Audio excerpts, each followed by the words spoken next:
Okay, I thought it was great, right? I mean, it was great, right? Look, I know I'm too old to be watching these CW shows, but I love them, okay? And when you tell me that three of the big superhero shows on the CW are going to have a crossover event, it's going to involve Superman, and it's going to involve, identity switching, and we're going to go to see Batwoman in Gotham City. I'm sorry, I'm never going to be too old for that, and I'm excited to watch it. And I kind of forgot. Look, earlier today, the Patriots lost just an awful game. Okay, so I was kind of down, a little dour. Then I checked on the DVR to see, well, what is even on tonight. Wait, The Flash is on tonight. It's Sunday night. Why would The Flash be on? Wait 1 second. It's night one of Elseworlds. And that cheered me up to no end. So, I haven't been watching The Flash, Arrow, or Supergirl live all that much. Usually I watch it the next day. Tonight that changed. Tonight I sat down and I watched The Flash right away. And I thoroughly enjoyed it. Look, I'm going to spoil things, okay? So obviously you watched it. I mean, the big thing is, in these episodes, it's funny because they're their own thing. So you watch these three, and I don't think you have to worry about anything else. I don't think there's many lasting effects for as far as the storylines for all the different things. But they touch upon what's going on in the Flash world right now. They touch upon what's going on in Arrow world, just a little bit, and they do talk a little bit about what's going on in Supergirl world. But it's its own kind of standalone thing. We got, I think his name is Jeremy Davies. He plays a psychiatrist who wants to give regular people superpowers to help them cope. People think he's a quack, and then this big scary dude shows up with a giant book and says, "Here, you have the power to do things." Now, if you watched all the episodes last week, they showed that stinger at the end with the Flash from the 90s in Earth 90, which apparently isn't the same as Earth 36, which is where this Superman lives. Now, Earth 90 must be where Smallville Superman lives, but if maybe this is, oh man, I don't even know what to go with. I was enjoying myself, so they showed that at the beginning. Then that same guy gives Jeremy Davies, who I want to call him Daniel Faraday from Lost, gives him this book that he can have the power to change things. What does he change? Apparently I think, as far as I know so far, he changes one thing. He says, I'm going to take this guy and switch him with this guy, which seems ridiculous in the scheme of things. All the things he could change, and he changes one thing. He changes Oliver to Barry and Barry to Oliver. Obviously, that's not the only thing he changed. It can't be. Maybe one of the things he changes is he created a new superhero in Gotham. Maybe that's the Elseworlds thing also. Right. So Barry and Oliver switched identities. They didn't switch bodies, they switched identities. They're trying to get everyone in the Flash to believe them. And they finally get Iris to believe them and allow them to go search for some help in another land where Supergirl lives. And holy shit, that's a coyote or a deer. What the hell is that? I don't know what that was, but either a fox, a coyote, or a deer just ran through. And I'm out here with my dog. And that just freaked me out. If I tell my wife, she's going to be freaked out. That thing just ran into the woods.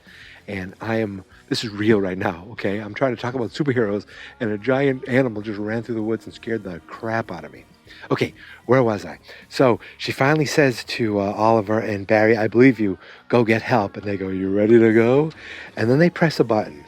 And then I let out a cheer, because all of a sudden, the Remy Zero theme song from Smallville started playing, and we were brought to Kent Farm in Smallville, Kansas. Now, it's not the Smallville that we watched growing up, but it's a version of Smallville. I'm assuming that the Smallville we know is in another Earth, maybe with the other Flash, maybe, I don't know. But that song came on. I rewound it and watched it maybe 2 or 3 times, because that song just brings back so many memories for me, and just so many, I wanted to jump out of my seat. And this guy who plays Superman, he's good. I like him. He's not Tom Welling, but Tom Welling is, he's a little older now. He can't beat the Superman, He could be another Superman in another Earth, but I think that Earth is dead, according to what I've seen. So, look, they get together. And they're trying to figure each other out. Barry is going to be Oliver. Oliver needs to be more like Barry if they're going to succeed and take out Amazo, who is this robot man who sucks in all their powers. Who created Amazo? They said Argus did, and then it I don't know, got powers of its own. It was cool to see this thing suck on powers. It was cool to see all the people working together. It was cool to see Superman kick some ass on television, which we haven't seen in a while. I give this guy a Superman show, please. Please do it for me. And it was, yeah, that was it. I mean, really, what else did we see? Oh, and it was like a cool ending because they vibed with Cisco because he had a vision of this dude giving the book to the doctor. Okay, I can hear that thing in the woods, and I feel like it's stalking me. I want to see its yellow glowing eyes staring at me. Anyway, I'm like afraid that this thing... I'm on a deck, so it's not going to attack me now, but I don't want to put my dog out in the middle of the night. I'm freaking out. Anyway, he says... they're like, I don't know what that is. He goes, no, I do. And he points to a building, and it says Wayne... Oh, when they come out of the vibe...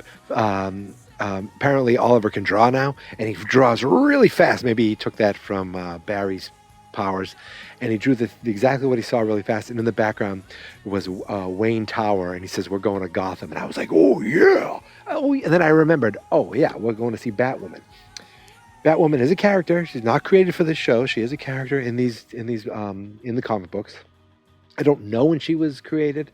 I don't know much about her, and I'm wondering, are they going to be like, hey, that's not Batman? And does Batman not exist? It's only Batwoman in this Elseworlds. I don't know how it works. I'm excited to find out. And I'm going to be watching again tomorrow. This is impromptu. I took my dog out. I said, I'm going to talk about this really quick. It's only been 7 minutes. I have given you nothing worthwhile, except I was excited. And as a fanboy, to see what I think was the same Kent Farm that we saw in Smallville, and to hear that song on television for the first time in 8 years? Was it 2010? Was that the end of this Smallville? No, it couldn't have been 2010. No. Because I was living in my apartment, so I'm going to say 2011 or 12 at the most, maybe 13? God, I don't even know. All I know is it's been a long time since we've seen Smallville, and to hear that song on my television on a new episode of anything was awesome. And that sold the whole thing for me. They could have done anything after that. And to see Superman rip open his shirt also, be like, oh, who am I? Bam, I'm Superman. I was like, yes, you are. I don't care who you are. You are Superman right now. And I'm in. They make a Superman show, please. I'll be back tomorrow to talk about the next... I hope to be back tomorrow to talk about the next kind of episode of the next episode of Elseworlds as we go into Arrow. So the Flash is usually on Tuesday night. So Flash and Supergirl switched places because I'm assuming now that Barry and this is my guess, Barry and Oliver kind of figure out how to switch themselves back to themselves. And now they realize, hey, you need to come back to our Earth over on Superman and Supergirl, because now we got some Russian versions of us who are here to kill us, and we need to fight them, all of us together. That's my hope. That's what I'm hoping for. That is what my hope is. That's me. Three different ways to say hope.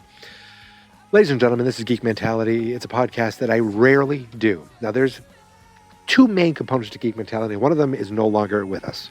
The first one's Fans Not Experts Movie Month. Every June, I do 30 movies, 30 podcasts, 30 days. That's going to be here forever. That's usually the main part of this podcast. The second part is Stranger Danger, which is a Stranger Things podcast. I would have, if you were subscribing to Geek Mentality, you automatically got Stranger Danger in your own feed. I've decided to split those off and make Stranger Danger just its own feed. It always had its own feed, but now I'm just doing its own feed. And Geek Mentality is its own feed. And both of these now are hosted on a cool free server tool called Anchor, which I am loving. And also, since moving them to Anchor, we also have moved, both podcasts are now on Spotify. So if you use Spotify for podcasts, you can find us on there. My name is Mike.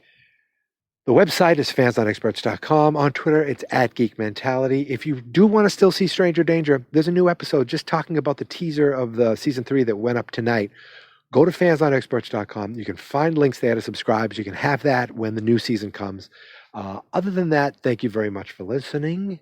And until tomorrow, here is my theme song. This is my podcast, I made it. Geek Mentality's what I named it. And I think you should listen and subscribe. Cause I'm kinda funny and awesome. I think that I'm worth your time. And I'm kinda handsome, my mom says. Please listen and please subscribe. At least listen to this episode. Fans Not Experts.